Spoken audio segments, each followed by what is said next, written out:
Good morning friends.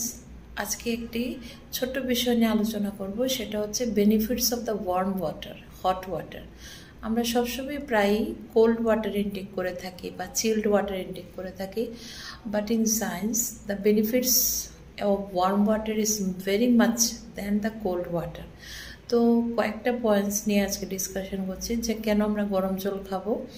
তো গরম জল খেলে ফার্স্ট অফ অল আমাদের মেটাবলিজম ইমপ্রুভড হয়, যেরকম যাদের স্লো মেটাবলিজম থাকে, স্লো মেটাবলিজমের জন্য বিভিন্ন রোগ হয়, যেরকম আমাদের ওবেসিটি হওয়া বা স্টুল ক্লিয়ার না হওয়া, ঘুম না হওয়া, অনেক কিছু কিন্তু আমাদের ডিউ টু স্লো মেটাবলিজমের কারণে হয়, কিন্তু ওটা কিন্তু ওয়ার্ম ওয়াটার অনেকটাই ইমপ্রুভ করে। দেন স্কিন গ্লোয়িংয়ের ক্ষেত্রেও কিন্তু warm water is very much important. যেরকম হচ্ছে আমরা যদি ঘুম থেকে উঠেই যদি warm water with little bit of turmeric হলুদ আর একটু হানি দিয়ে যদি সকালে আমরা প্রতিদিন গরম জল এভাবে খেতে পারি, আমাদের কিন্তু অনেকটাই স্কিন গ্লো এবং ইমপ্রুভমেন্ট করে, এটা একটা বেনিফিট।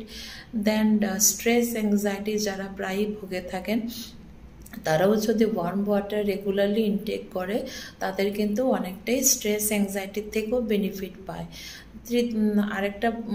আরও একটা পয়েন্ট যেরকম হচ্ছে যাদের প্রায়ই গ্যাস অ্যাসিডিটিতে ভোগেন, তারাও কিন্তু ওয়ার্ম ওয়াটার যদি সবসময় খান, তাদের কিন্তু গ্যাস অ্যাসিডিটি, তারপরে হার্ট বার্ন যেটা আমরা অ্যাসিডিটি বা সাওয়ার ইরাকটেশন বা টক ঢেকুর ওঠা এবং ফুলনেস অফ দ্য স্টমাক সবসময় ভরা ভরা থাকে, সেগুলোতেও কিন্তু আমরা ওয়ার্ম ওয়াটারে অনেকটাই বেনিফিটেড হতে পারি। তারপরে যাদের স্লিপ ডিস্টারবেন্স থাকে, রাত্রেবেলা যাদের ঘুম হয় না, তাদের ক্ষেত্রেও কিন্তু আপনারা যদি warm water regularly, worm water যদিও না খেতে পারেন, লিউক ওয়ার্ম ওয়াটার যেটা আমরা কুসুম গরম জল বলি, সেটাও যদি খান, তাহলে কিন্তু অনেকটাই আপনারা সেই ব্যাপারে ইমপ্রুভমেন্ট পাবেন। আর ওয়ারেস আপনারা যেমাত্র কোল্ড ওয়াটার বা চিল্ড ওয়াটার এগুলা কিন্তু টোটালি অ্যাভয়েড করবেন, তাহলে দেখবেন এই বিভিন্ন স্পেশালি গ্যাস অ্যাসিডিটির ক্ষেত্রে তো worm water is one of the best medicine হিসাবে বলবো।